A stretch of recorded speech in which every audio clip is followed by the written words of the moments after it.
Content de vous voir ce matin. On a, contrairement à la semaine passée, un beau soleil. Dans nos cœurs, un beau soleil brille. Oui, un beau soleil, oui. Ce matin, on débute notre section sur le langage apocalyptique. Donc, on va aller quand même assez rapidement. Le but n'est pas qu'on puisse regarder chaque texte en détail, mais qu'on ait plus une vue générale sur l'ensemble du langage apocalyptique. Okay? Et à la fin, on va prendre le temps de répondre aux questions pour s'assurer qu'on soit tous au même diapason. Okay? Donc, on va commencer avec un mot de prière. Je vais demander à Pauline, s'il vous plaît, de prier pour le début. Mon Dieu, par Jésus-Christ, merci pour la belle journée aujourd'hui. Merci aussi d'avoir l'occasion d'apprendre et d'être enseigné par ta parole, Seigneur. Merci infiniment. Merci, Seigneur, pour toute la journée. Amen. Merci beaucoup. Chérie, pourrais-tu donner les feuilles à ceux qui vont arriver au fur et à mesure, s'il te plaît? Merci. Donc, à la page 40, on voit le langage, les notes là, sur le langage apocalyptique. On dit que le genre littéraire apocalyptique est particulier et semble plutôt déroutant à première vue. On le retrouve dans plusieurs livres de la Bible, en Ésaïe, Daniel, Joël, Ézéchiel, en plusieurs autres livres aussi, même, disons, dans les livres deutérocanoniques, ou même aussi, disons, dans les récits de Qumran. Les récits de Qumran, c'est des textes qui ont été trouvés en 1942 en Israël. Il y avait un jeune homme qui était berger, qui était en train de se promener dans le champ, et avec ses moutons, il a pris une pierre, puis il a vu une grotte dans une falaise, puis il a décidé de lancer un caillou en haut pour viser la grotte. Et à son grand étonnement, il a entendu quelque chose briser dans la grotte. Donc, ils sont allés faire des recherches, ils ont trouvé des poteries entières avec des rouleaux, avec des écrits. Et depuis presque 100 ans, maintenant 80 ans, les spécialistes sont en train de découvrir qu'est-ce qu'il y avait dans ces écrits-là. Plusieurs des rouleaux sont une confirmation de ce que la Bible déjà enseigne. Il y a des écrits bibliques. Donc, je ne vais pas rentrer dans la notion de Qumran en tant que tel, mais c'est vraiment, disons, très intéressant de voir qu'est-ce que même l'archéologie nous révèle au travers ces épisodes-là. Je vous ai mentionné précédemment qu'on dit que l'archéologie est le 5e évangile. Bien, même avec Qumran, on a encore une confirmation de faits bibliques en plusieurs endroits. Donc, le récit Apocalypse va dépeindre tantôt une vue terrestre, tantôt une vue céleste.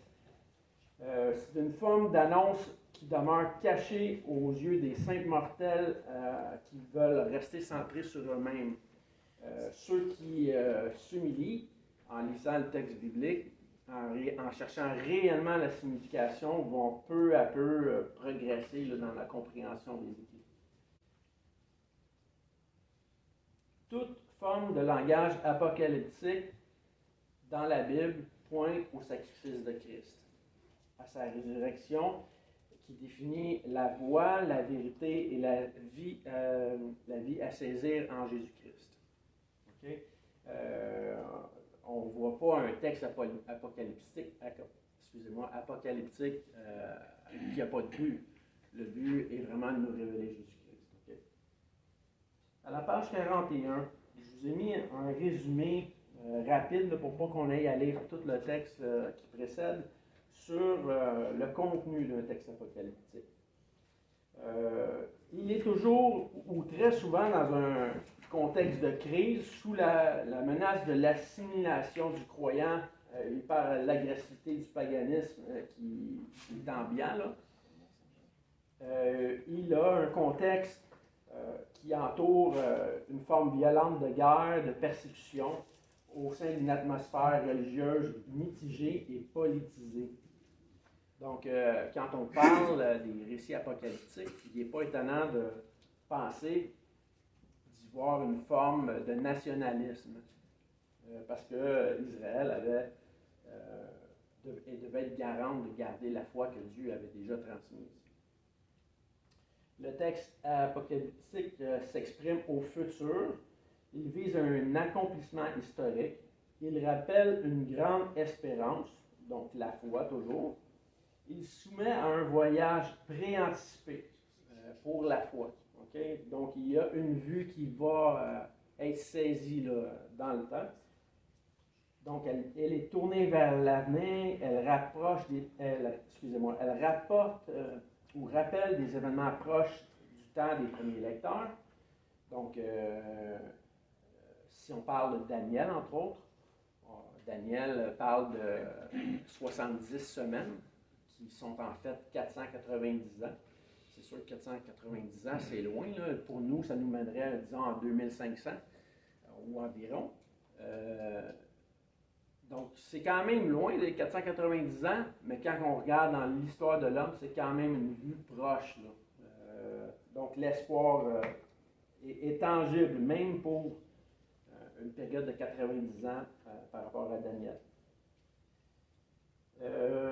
Donc, elle rappelle parfois le passé et la mémoire des hauts faits. Elle démontre Christ comme vainqueur. Elle encourage la volonté de résistance spirituelle face à un adversaire qui est parfois supérieur en nombre. Elle fait valoir l'avantage d'avoir éprouvé la fidélité de Dieu et sa capacité à libérer son peuple. Donc, c'est certain que dans le récit apocalyptique, on voit que Dieu est le vainqueur, que Dieu va avoir le dernier mot sur toute chose. Le récit apocalyptique n'est pas un langage qui demeure codé, contrairement à ce que certains vont mentionner. Dieu veut qu'on comprenne ce qui est écrit. Ce n'est pas un mystère pour celui qui cherche. C'est un mystère pour celui qui ne veut pas comprendre. Mais pour celui qui cherche, ça ne devient plus un mystère. La Bible nous dit que Christ est le mystère autrefois caché, maintenant révélé. Mais c'est la même chose pour les récits apocalyptiques. Si on se met à étudier sérieusement les textes, on va comprendre de quoi il en retourne. Okay? Peut-être pas en détail, en précision sur chaque chose, mais de façon globale, ça va être très accessible. Et comme j'ai mentionné tantôt, le langage apocalyptique se dévoile partiellement et progressivement, il encourage l'humilité. Et malheureusement, c'est un langage dans lequel va se greffer beaucoup de fables, beaucoup d'extrapolations qui ne sont pas issues du texte biblique. Okay? On en revient pratiquement, comme on a mentionné la semaine passée, à des fables dites chrétiennes. Okay? Je ne sais pas si vous avez déjà lu un petit peu les fables de La Fontaine. Ça serait assez facile de déformer, disons, le constat qui en faisait La Fontaine. La Fontaine ne parlait pas des animaux en tant que tels, il parlait du roi. Donc, nous, on pourrait arriver puis dévier puis simplement parler de la faune, mais ce n'est pas le but. Donc ici, l'Apocalypse aussi, en faisant preuve d'humilité, on va venir qu'à comprendre à quoi ça pointe vraiment, hors des fables puis hors des extrapolations. Je vais juste vous donner une petite précision avant qu'on regarde les textes, parce qu'on est presque rendu là. Dans tous les textes apocalyptiques, le mot fin est vraiment très important. Okay? Le mot fin, pour nous, si on racontait une histoire, il y avait une fois un homme qui se promenait dans un champ. Non. Et on continue l'histoire, et à la fin de l'histoire, il a trouvé une jolie femme, se marièrent, vécurent heureux, et eurent beaucoup d'enfants. Fin. Okay? Là, pour nous, c'est évident, c'est là que se termine l'histoire. Dans les récits apocalyptiques, le mot fin, c'est pas du tout la même chose. Le mot fin va pointer à un renouvellement des choses. Okay? On va voir tantôt, principalement avec Jean-Baptiste, Jean-Baptiste annonçait, disons, une réforme, un renouveau, même s'il annonçait la fin. Okay? Donc, le récit apocalyptique a un peu la même structure. Le mot fin n'est pas une fin en soi. Okay?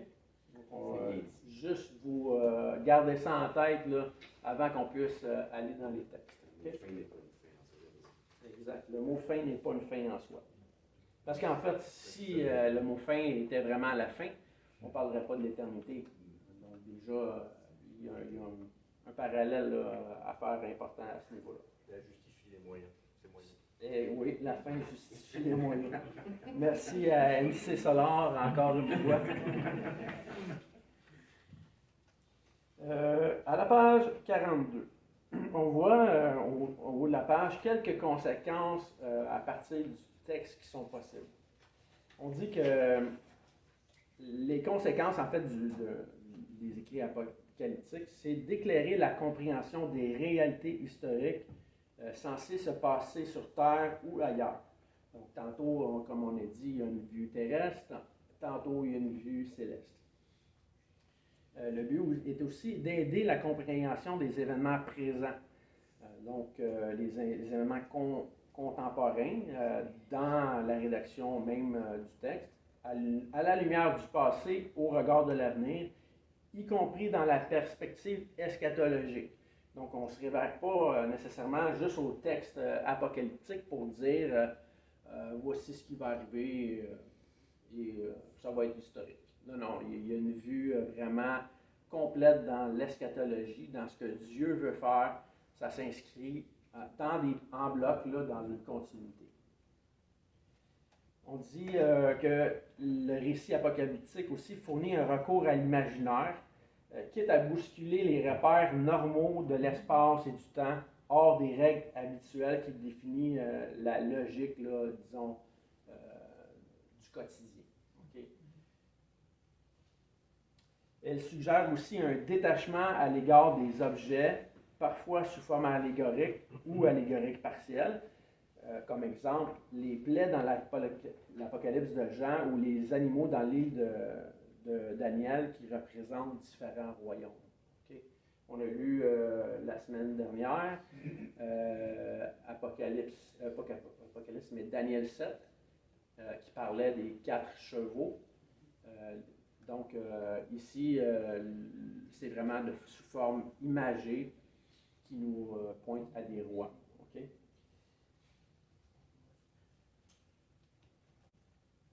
Donc, dans toutes les lectures apocalyptiques, il faut faire la même chose qu'avec notre lecture biblique. Il faut garder les passages difficiles en dernier, faire passer les passages faciles en premier.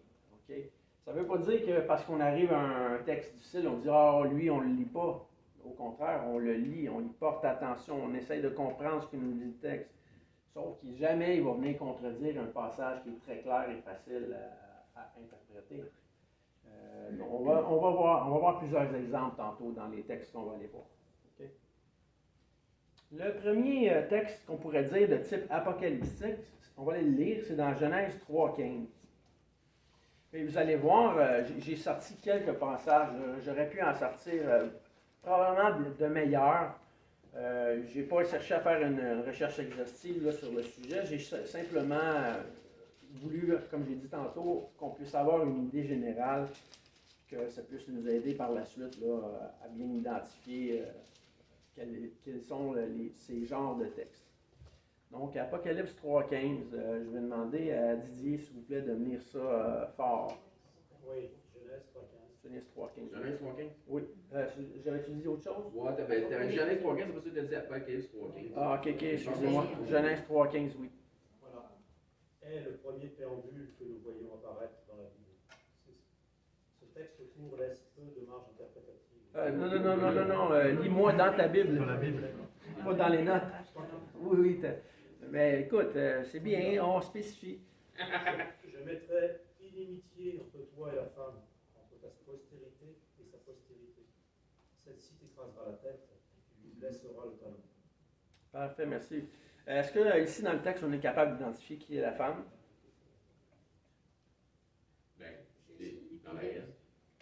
parle de Ève. Ève, oui. OK, parfait. Quand on dit « Je mettrai inimitié entre toi et la femme », qui est toi ici? Adam, Le serpent. Le serpent. le serpent. OK, le serpent. Donc, encore là, c'est important de spécifier. Ce n'est pas l'inimitié entre Adam et Ève. C'est vraiment l'inimitié entre le serpent et Ève. OK? Quand ça dit sa descendance, sa postérité, en fait, t'écraseras la tête. Qui est la postérité? Les chrétiens. Les chrétiens. J'aurais le goût de dire Jésus. Jésus, exactement. C'est quand ça dit, donc, sa postérité t'écrasera la tête et tu lui blesseras le talon. Qui es-tu dans cette phrase-là? Tu lui blesseras le talon? Serpent. Le serpent. OK? Vous voyez, le texte est quand même simple. On est capable d'identifier chacune des composantes assez rapidement. C'est sûr qu'on le lit vite, là. Si on va passer un petit peu plus dans le temps en regardant l'ensemble du chapitre, C'est vrai que on serait arrivé rapidement à peut-être une conclusion plus on le précise. comprend plus facilement quand on a lu les précédents. Exact, on le comprend plus facilement quand on lit tout ce qui précède. Mais ce texte-là serait un exemple d'un texte simple de contenu apocalyptique. C'est le premier qu'on retrouve dans la Bible sur une notion futuriste de ce que Dieu veut faire. Okay? Donc, on peut dire que le texte est accompli aujourd'hui. La descendance a déjà écrasé la tête du serpent. Le serpent a déjà blessé le talon. Ici, on ne parle pas du talon de Jésus-Christ, mais ça voulait dire simplement qu'il y aurait une blessure, même si la blessure était importante, qui a mené à la mort de Christ. Le texte nous parlait sous forme allégorique de quelque chose qui aurait une portée future. Okay? On va aller voir maintenant le livre d'Ésaïe. Le livre d'Ésaïe, c'est un livre très, très imagé et très, très particulier. À mon sens, dans l'Ancien Testament, c'est le livre le plus compliqué. Okay? C'est bon. C'est un livre très, très séduisant. Les images que donne Ésaïe sont vraiment incroyables. C'est vraiment un très, très beau livre. Par contre, il est très facile de se mélanger avec la vue future de ce qu'annonce Ésaïe, justement quand on ne regarde pas en perspective Jésus-Christ. Okay? Je vous donne un exemple. Je ne sais pas si je l'ai mentionné dans les notes, mais ça nous dit à un moment donné que, oui, je l'ai mentionné, on va y venir tantôt, Jésus va régner en fait sur Sion, sur la montagne de Sion. Il règne déjà depuis 2000 ans. On vient de le lire avec Genèse 3. Là, il a déjà été mordu au talon. Là, et il a déjà écrasé la tête du serpent. Il ne règne pas parfaitement parce qu'il est patient. Il ne veut qu'aucun homme se perde, que tous viennent à la repentance. Mais il va régner parfaitement un jour sans ennemi au ciel. Okay? Donc, quand on lit Ésaïe, et que ça nous dit qu'il va venir sur la montagne de Sion, oui, éventuellement, il va y avoir une nouvelle Jérusalem, mais le texte ne nous dit pas qu'on est encore en attente du règne de Christ. Christ règne déjà. Okay? Ouais. Donc, on va aller voir quelques textes. On va aller voir dans Ésaïe. Le contexte, en fait, d'Ésaïe, c'est que en 538, Babylone se croyait invincible et elle tombe entre les mains des Perses. Le nouveau maître, Cyrus, s'impose à tout l'Orient ancien. Il est salué comme un libérateur puisqu'il se comporte de manière plus humaine que ses prédécesseurs, car il a pour coutume de renvoyer chez eux les peuples déportés, ce qui est le cas d'Israël, qu'il autorise à rentrer à Jérusalem et à reconstruire le temple. Donc anciennement, les peuples, les rois faisaient de leurs ennemis des gens soumis, sans liberté. Cyrus, lui, est beaucoup plus, disons, humain dans sa façon de faire. Il traite quand même avec bonté, malgré la guerre, Israël, en leur permettant de retourner à Jérusalem et de rebâtir le temple. Okay? Donc, on va aller voir Ésaïe 4, chapitre 4. On va juste lire quelques passages. Okay? Comme je vous l'ai dit, on ne peut pas s'attarder en tant que tel à tout le chapitre. Là. C'est vraiment trop de détails. On va juste lire les premiers versets. Les 7 femmes saisiront en ce jour un seul homme. Ils diront, nous mangerons notre pain et nous nous vêtirons de nos habits. Faisons-nous seulement porter ton nom. Enlève notre opprobre. En fait, le passage ici, là, c'est comme s'il y a des femmes qui supplient des hommes en disant, donne-nous une descendance. Okay? C'est vraiment un temps difficile pour Israël. Okay?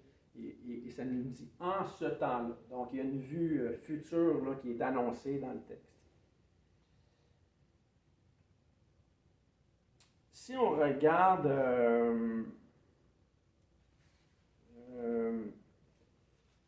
Ésaïe 2:2,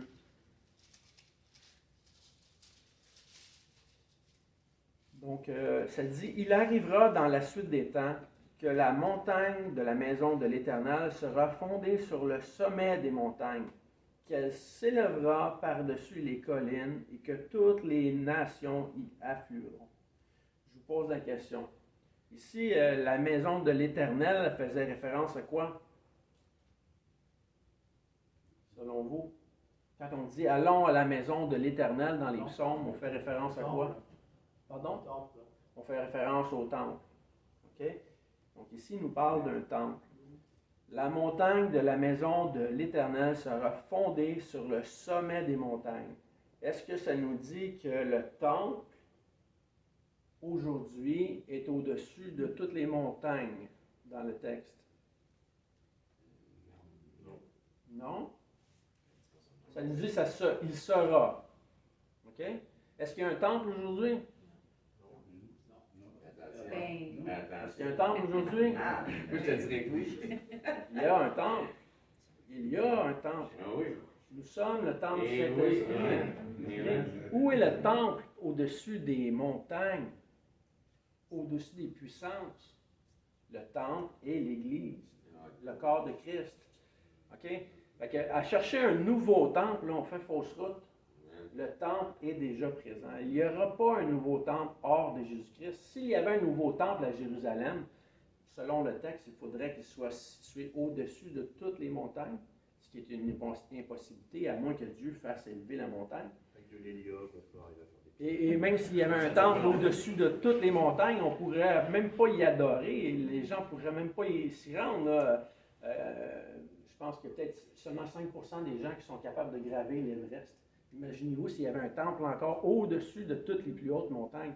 Ça n'aurait aucun sens. Donc ici, ça nous fait vraiment référence, si on lit l'ensemble du chapitre, l'ensemble du contexte, des réalités en Christ. Okay? Donc, Ésaïe va émettre beaucoup d'images comme ça pour nous montrer des vues futures. Okay? Et évidemment, dans tous les chapitres qu'on va regarder, c'est toujours la foi qui est mise en avant-plan. Okay? Même si le passage nous parle d'Israël en certains passages, les incrédules d'Israël n'ont pas part aux promesses. Okay? C'est ce que nous dit Paul je pense que c'est dans 1 Corinthiens. Ils n'ont pas, 1 Corinthiens 10, si je ne me trompe pas, le peuple est idolâtre, ils ne se sont pas soumis à Christ.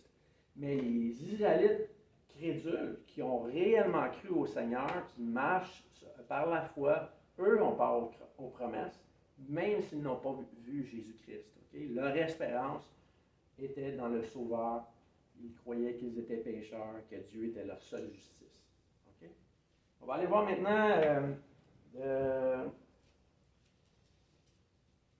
je vous ai mentionné tantôt le terme germe. C'est un petit peu ce qu'Ésaïe dit dans le chapitre 4, le premier chapitre qu'on a regardé. Il parle du Messie, du rejeton qui doit venir, celui qui surgit du tronc d'Ésaïe. On va le voir un petit peu plus tard avec Jean-Baptiste. J'ai mentionné le chapitre 24 qui parle de la désolation de la Palestine après l'invasion babylonienne. Elle préfigure la détresse lors de la grande tribulation et les réjouissances du reste d'Israël qui est épargné. Je ne vais pas aller lire Ésaïe 24. Je vous pose une question. La grande tribulation, c'est quand? Depuis l'ascension de Jésus? Depuis l'ascension de Jésus. Qui est le plus grand persécuté de l'histoire? Jésus. Jésus. Si on se réfère au texte biblique, la logique est absolument vraie, là. Si on se réfère au texte biblique d'Apocalypse, la grande tribulation nous parle entre autres de la destruction de Jérusalem. Okay? On ne va pas rentrer dans les détails, gardez juste ça en tête. On pourra aller voir, j'espère un jour peut-être qu'on pourra regarder l'Apocalypse en entier, surtout le contexte. En regardant le contexte, ça nous informe sur un paquet de détails du livre. Mais c'est ça, la grande tribulation qui nous est parlée dans Ésaïe 24, il y aura toujours en fait des tribulations. Là. La Bible dit que ceux qui veulent vivre pieusement en Jésus-Christ seront persécutés. Donc, on est persécuté, même si ce n'est pas physiquement. Ça peut être dans nos valeurs. Là. La société rejette les valeurs de Christ. Tous les chrétiens, depuis le début de l'Église, ont été persécutés. On n'a qu'à penser à tous ceux qui ont été mis à mort au cirque. Ceux qui ont été torturés, les martyrs, dès la Réforme sous Luther. Les bougies de Rome. Oui, les bougies de Rome. Même les accusations fausses par Néron, à l'effet que les chrétiens avaient allumé l'incendie de Rome. Donc, il y a toujours eu des persécutions, il y en aura toujours. Regardez sur le site web de Porte Ouverte, qui est en fait un organisme chrétien. Vous allez voir l'ensemble de toutes les persécutions graves là, qui se font à travers la planète, dans le monde islamique, en Inde. L'Inde, en ce moment-ci, est l'endroit qui persécute le plus les chrétiens. Il y a même un grand prêtre qui, il y a 2 semaines, qui a annoncé à tous les citoyens de l'Inde qu'ils devaient chacun garder une hache à la maison pour tuer à l'instant même tout chrétien qui viendrait frapper à leur porte pour annoncer l'Évangile. Donc c'est vraiment une abomination incroyable. Donc les persécutions font partie de la vie de l'Église. C'est ce que nous dit Ésaïe, là, en fait. Il nous pointe au règne de Christ, là, aux persécutions et au règne de Christ dans Ésaïe 24. Donc, une nouvelle Jérusalem, là, c'est ce qui est anticipé ici. On va aller voir, j'ai cité dans les notes le chapitre 25, le chapitre 32, 33, 35, 45, 60. On va vraiment pas aller voir tous les textes parce qu'on va manquer de temps aujourd'hui. On va aller voir, Ésaïe 32, verset 11.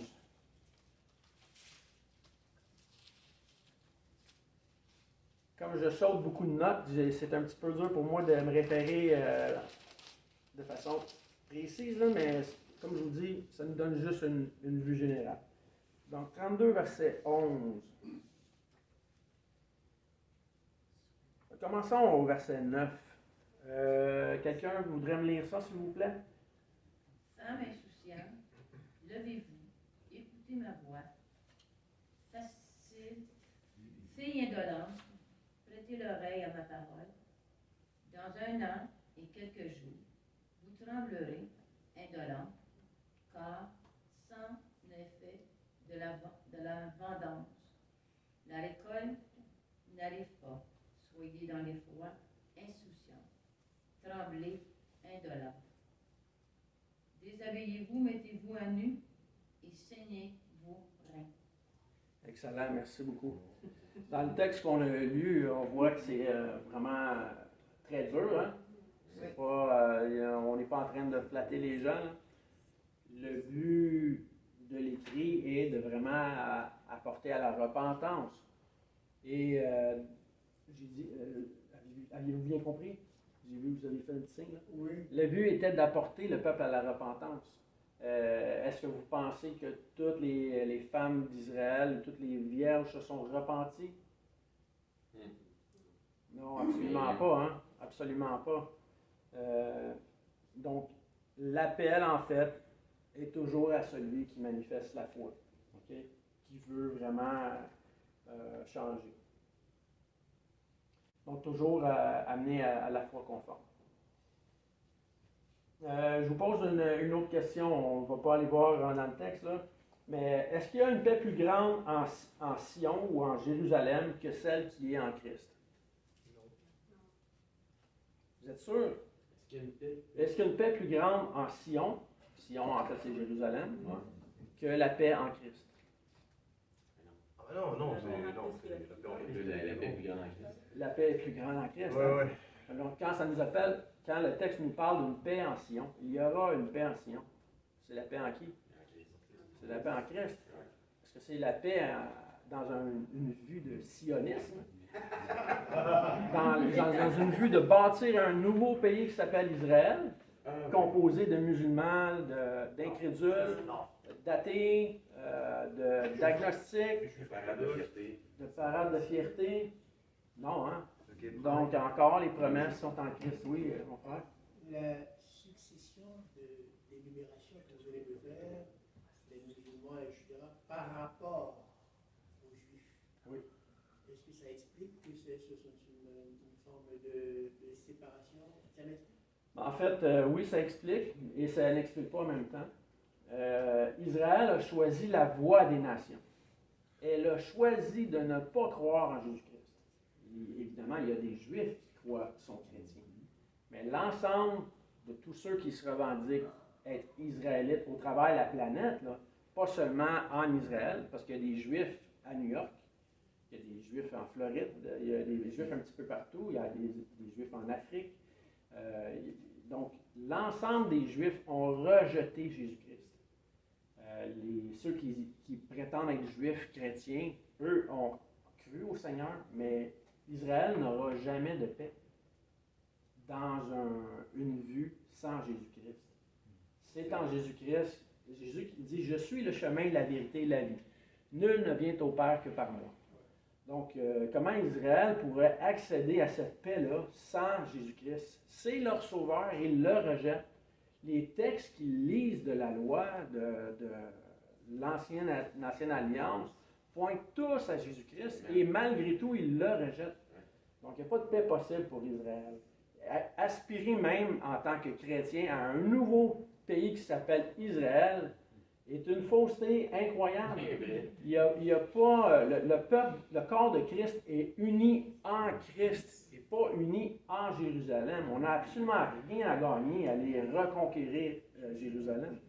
C'est une cité comme une autre et Dieu n'a même pas, ne peut pas habiter dans une maison faite de mains d'hommes. Okay? Il a accepté temporairement de se manifester dans un temple. Mais les cieux et les cieux des cieux ne peuvent même pas limiter sa gloire. Okay? Donc, il faut ramener encore au texte biblique. On va aller voir dans Ésaïe 45, 1 à 5.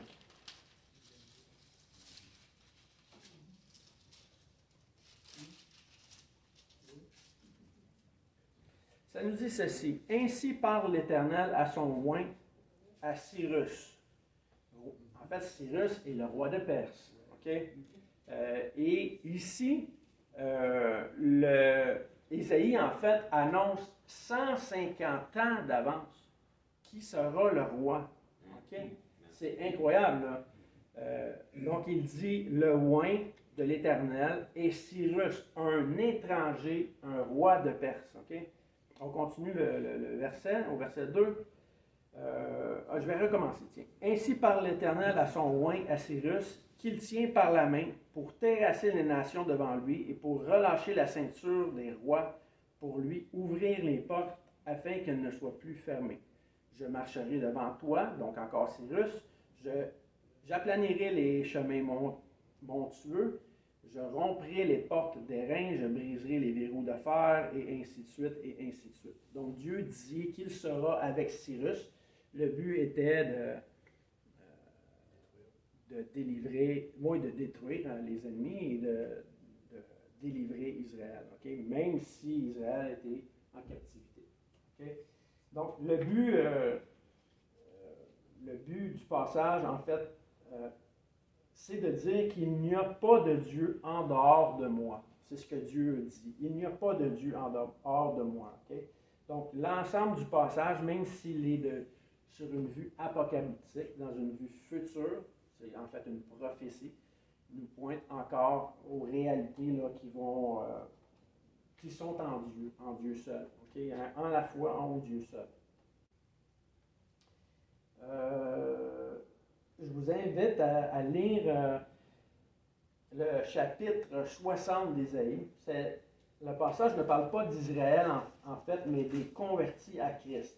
Il donne des détails remarquables dans la citation du verset 1 qui est reprise en Éphésiens 5,14. Dans Ésaïe 60, ça nous dit « La gloire de l'Éternel s'est élevée sur toi ». Mais quand le texte en Éphésiens nous est cité, le texte est déformé. Et en fait, l'auteur dit « Le Christ luira sur toi ». Et les versets qui suivent vont dire ceci. « Réveille-toi, toi qui dors, et relève-toi d'entre les morts, et le Christ brillera sur toi. » Donc ici, même dans Ésaïe, le Nouveau Testament nous confirme de quoi parlait le texte. Okay?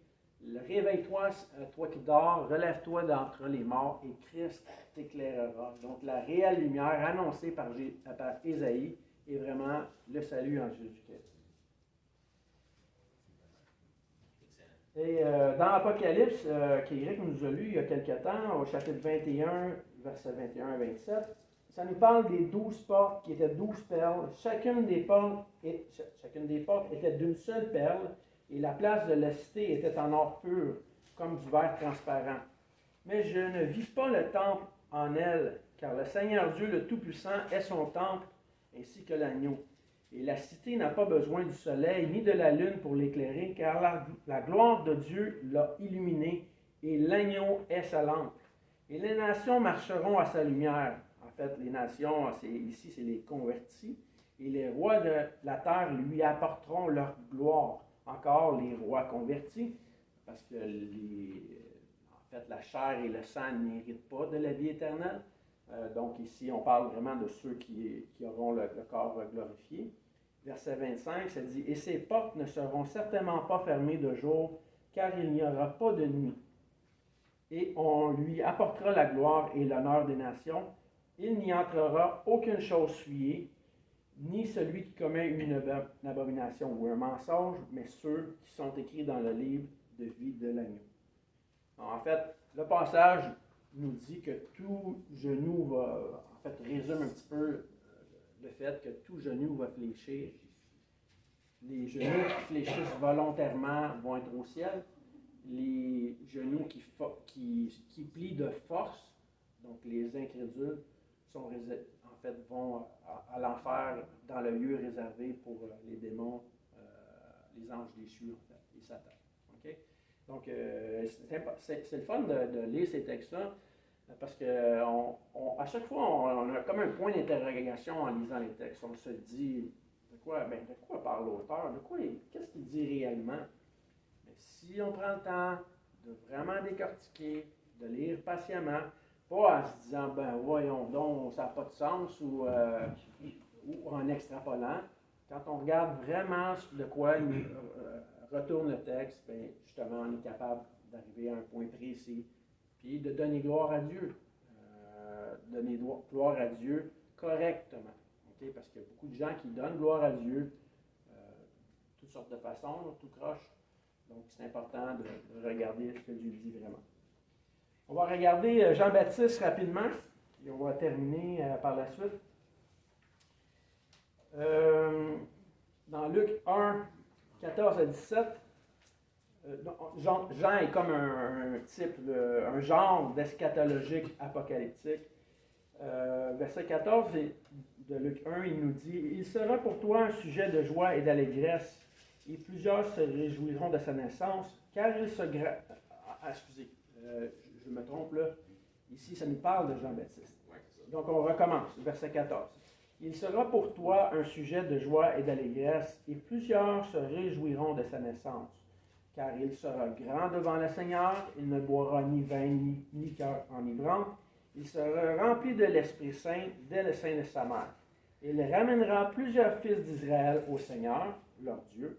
Il marchera devant Dieu et l'Esprit et la puissance d'Élie pour ramener les cœurs des pères vers les enfants et les rebelles à la sagesse des justes, afin de préparer au Seigneur un peuple bien disposé.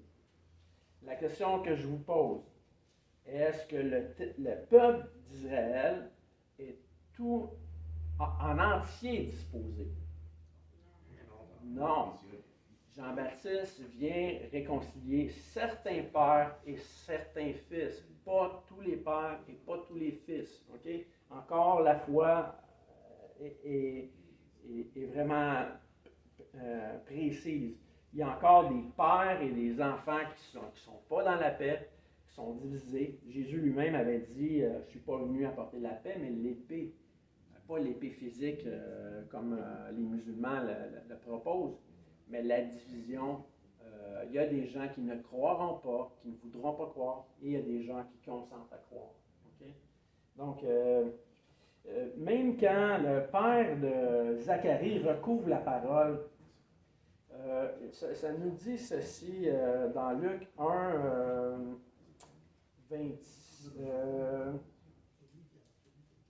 67. Je lisais ça à mon épouse ce matin. Zacharie, recouvrant la voix, ne parle même pas de son fils Jean-Baptiste, mais de son sauveur. Okay? Après plusieurs mois sans pouvoir parler, voici ce que dit Zacharie. Zacharie, son père, fut rempli du Saint-Esprit, au verset 67, et il prophétisa en ces mots.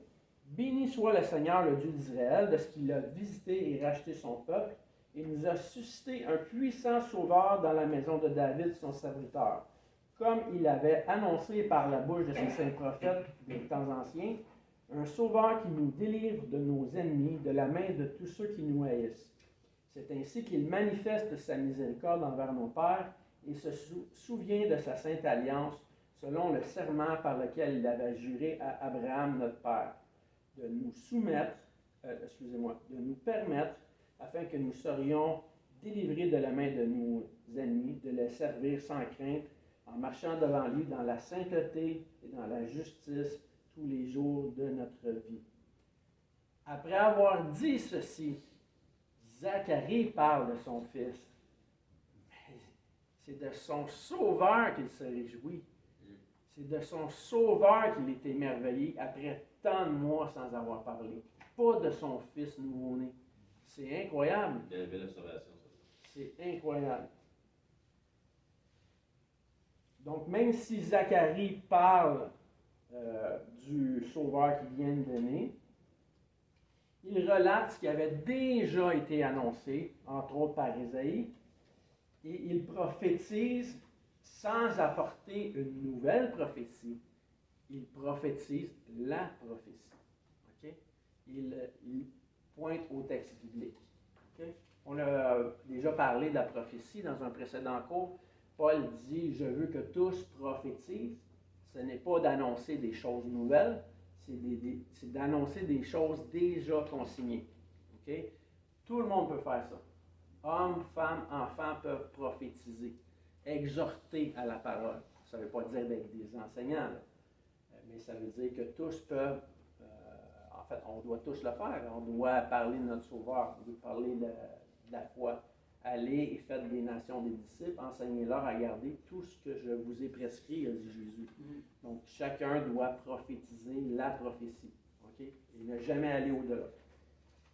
Un dernier texte, on va aller voir l'annonciation. En fait, tiens, on va arrêter ici. Ce qu'on vient de lire là, par rapport à Zacharie, c'est l'annonciation. C'est ça, le texte qu'on vient de lire à propos de Zacharie, c'est l'annonciation qui a été faite à Marie, la mère de Jésus. Donc, si on regarde encore l'ensemble du chapitre, on va voir avec une grande précision une promesse, un fait accompli, qui s'accomplit et qui est relaté déjà dans l'Ancien Testament. En fond, Zacharie annonce 6 mois d'avance la naissance du Sauveur. Oui, en fait, c'est ça. Zacharie annonce là, que la naissance qui vient est celle qui est consignée dans les Écritures. Okay? Et Siméon aussi, qui attendait au temple, vient valider la même chose en disant voici mon œil a vu. Okay? Il y aurait deux textes importants qui nous resteraient à voir vraiment pour parler du texte apocalyptique. Il y aurait Matthieu 24, qui est la destruction du temple de Jérusalem. On a déjà vu un préambule au verset 32 où ça nous dit que la génération, ces choses-là vont se dérouler à l'intérieur d'une génération. Excusez, je bégaye un petit peu ce matin. À l'intérieur d'une génération. Il y aurait aussi le texte d'Apocalypse, pratiquement en entier, là, où on pourrait vraiment aller sortir beaucoup de contenu. Okay? Encore, revenir au contexte. Le texte s'adresse directement aux 7 églises locales de l'Asie mineure, du convoi des chapitres 1 à 3. Encore là, c'est complètement déformé là, par une grande partie de la chrétienté. Les charismatiques, entre autres, les dispensationalistes, les prémillénaristes, c'est des termes techniques, là, mais il y a beaucoup de gens qui vont déformer même le contexte historique du livre. Okay? On arrête ici. Je vais vous inviter à lire les notes à la maison. Vous allez voir qu'il y a quand même pas mal de contenu. C'est un cours, hein? C'est pas un enseignement biblique comme on le fait le dimanche matin. C'est vraiment un cours. Ce cours-là pourrait facilement être donné à l'université. Là. Il y aurait beaucoup de détails qu'on pourrait ajouter. Donc, prenez le temps, selon votre horaire, de lire les notes, d'écrire vos questions, d'aller revérifier le texte, de questionner les écrits. Il faut toujours remettre en question là, ce qu'on lit. Pas pour dire si c'est faux ou quoi que ce soit, mais pour valider qu'on a bien compris. Pour mon frère, vous avez une question? Je vous ai vraiment suivi religieusement. Oui. Et je vois qu'à travers les éléments que vous avez mentionnés, il y a quand même une suite logique. Je dis bien logique, même si, n'est-ce pas, nous parlons de choses qui sont quand même relativement assez compliquées. Oui. Cependant, j'ai dit bien d'expérience d'un point de vue personnel, lorsque on arrive avec un message, on veut s'adresser à des gens. Je me dis, n'est-ce pas, je m'adresse à tout le monde, et par exemple pour un enseignant, Oui. parce que il semble qu'on avait vu à travers les messages qu'avait lancé Jésus, n'est-ce pas, il enseignait, et puis il disait voilà de quelle manière il faut suivre son chemin afin d'être. Alors, point de vue pédagogique, je ne mets pas en doute la valeur pédagogique de Jésus, mais je dis, d'abord, vous avez dit qu'il avait présenté l'épée. Donc, ça veut dire que d'avoir la possibilité de choisir un chemin plutôt que l'autre. Il aurait pu aussi bien choisir d'enseigner de quelle manière arriver à lui sans tenir compte des éléments extérieurs. Alors, ça veut dire qu'il n'y aurait qu'un pasteur. C'est un excellent point. Okay? Puis vous avez absolument raison dans toute la démarche que vous avez soulevée. Il n'y a qu'un pasteur dans les faits, un seul grand pasteur. Okay? Et si Jésus avait dit vraiment de façon littérale comment venir à lui, je pense que personne, moi inclus, je n'aurais pas accepté ce que Jésus aurait dit. Jésus a utilisé des paraboles, il a utilisé un paquet de façons d'enseigner. Je pense que c'est l'ensemble de ces façons-là qui font en sorte qu'on peut tranquillement venir à lui. Moi, je me souviens, je vais vous conter une petite histoire. J'étais au primaire, je crois, peut-être en 3e année. Il y avait une sœur de l'Église catholique qui était venue dans notre classe à l'école et elle nous avait chacun donné une orange. Et elle nous avait dit d'éplucher l'orange, d'en mettre la moitié sur le coin de notre bureau et de prendre l'autre moitié et d'aller la porter à un ami sur un autre bureau. Donc, elle a dit au signal, vous êtes prêts, allez-y, go. Donc, on s'est tous précipités à aller vers notre meilleur ami. Moi, mon meilleur ami était à l'autre bout de la classe. Et le temps que je suis arrivé à son bureau, il y avait déjà une orange sur son bureau. Donc, je suis allé prendre je continue ma route. Je suis allé vers un autre que je trouvais être mon ami. J'arrive à son bureau, il y a encore quelqu'un qui était plus rapide que moi qui a mis une orange. À la fin, je me suis pratiquement trouvé être le dernier à mettre mon orange. J'étais pris dans le jeu, donc je l'ai mis sur le bureau de quelqu'un qui n'en avait pas. Je suis retourné me rasseoir. Et comme j'étais pris dans ce jeu-là, je n'ai même pas réalisé qu'en revenant à mon bureau, j'aurais encore une orange entière. Donc, la dame nous faisait valoir que d'aimer son prochain comme soi-même, ça passe par les actions. Ça passe comme ça. Moi, ça m'a marqué. On ne perd jamais aux chances. Au contraire, on est gagnant. Parce que non seulement on a donné, on a la reconnaissance, on a l'échange, mais on est vraiment gagnant. Donc moi, ça m'a séduit. J'ai toujours gardé ça en tête comme étant une vérité. Aimer son prochain, c'est vraiment quelque chose de précieux.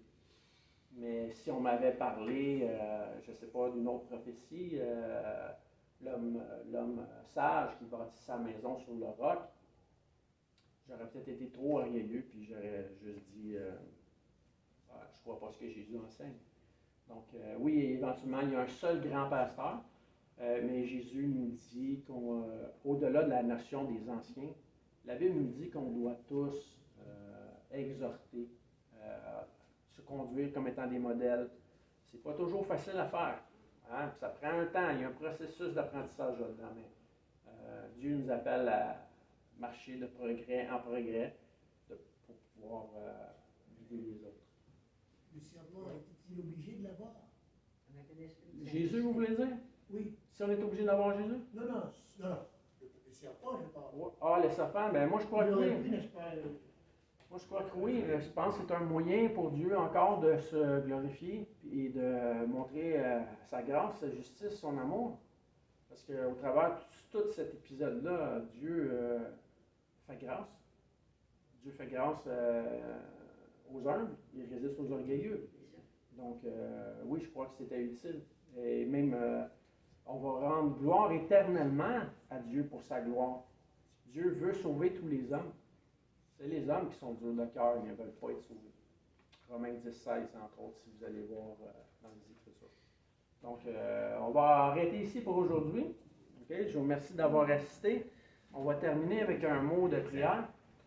Et par la suite, on va aller pour la communion. Okay? Seigneur, on te remercie pour les écrits. Je partageais à mon épouse ce matin que plus je lis, Seigneur, plus le temps passe, plus je suis reconnaissant, Seigneur, de ta grâce, ton amour, plus je suis au fait de qui tu es, Seigneur, combien tu nous aimes. Je te demande de bénir chacun, Seigneur. Et merci pour le temps que tu nous donnes. Au nom de Jésus, je te prie. Amen.